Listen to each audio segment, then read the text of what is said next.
এই ভাজিটা রুটি বা পরোটার সাথে ভীষণ ভালো লাগে। তাছাড়া ভাতের সাথেও কিন্তু খাওয়া যায়।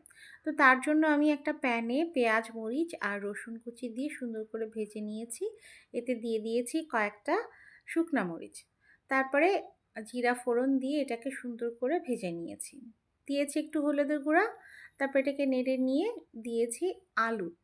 তো আলুগুলোকে একটু মোটা করে কুচি করে কেটে নিয়েছি। তারপর একটু নেড়ে চেড়ে এর মধ্যে দিয়ে দিয়েছি লবণ।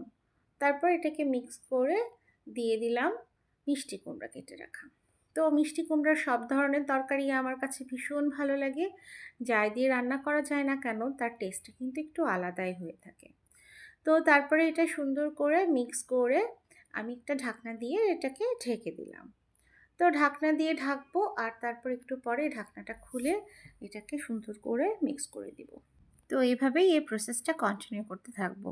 তারপরে নামানোর আগে একটু আদার গুঁড়া দিয়ে খুব ভালোভাবে নেড়ে চেড়ে তারপর নামিয়ে নিলেই প্রস্তুত হয়ে গেল।